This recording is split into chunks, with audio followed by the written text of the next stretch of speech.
You're watching Action News Now. Storm Tracker weather. Coverage you can count on. Well, happy Friday, and that's got to be one of my favorite shots, looking down over Lake Oroville and that beautiful sky right there with, a couple hours actually left of daylight, I guess. So I've said this before, I didn't get to snow ski this winter season. It's just been really busy. It's not over. But, it might be decent enough to water ski this weekend. Wow. If anybody wants to lend me a boat.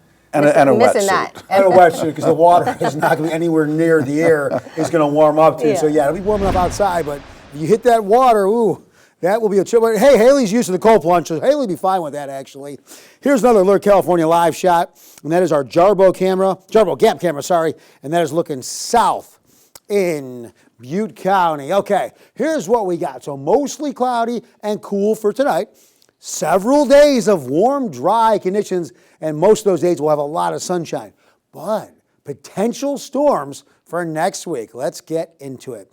So here we are overnight. Remember, good few days early in the week, and last week we were dropping down into the 30s. I'm talking valley. No, we're staying up mid to upper 40s, and some of the higher elevations, not even some locations, staying above freezing. So those snow levels are way up there. Okay. High temperatures for tomorrow. Here we are. Tomorrow will be the third day of spring. And finally, we're where we should be temperature-wise, within a couple degrees, maybe even going above that, because we've been below average. That colder air mass that moved in last week just did not want to leave and still hanging around. But finally, we get to the spot where we're supposed to be. But that won't be the threshold limits, and you're going to see in a moment. Okay, future cast. Yeah, we're seeing a lot of cloud cover. Anything in the way of rain or snow, that's 99.9% falling in the higher elevations where that moisture is getting forced up into the higher levels. So here we are now, Saturday at 3 p.m.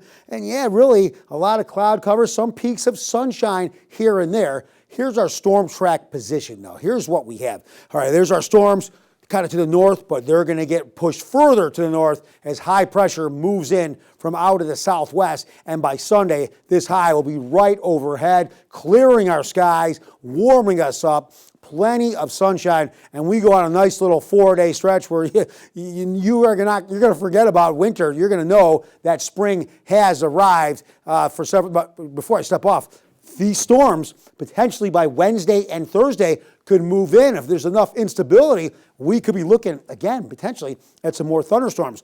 But look at Sunday, Monday, and Tuesday. Temperatures warming up into the 80s before an eventual cool down next week, as I showed you those storms out in the Pacific eventually make their way here. But I know it hasn't felt like spring yet, and maybe take Haley's advice and get out there and do some water skiing maybe over the weekend.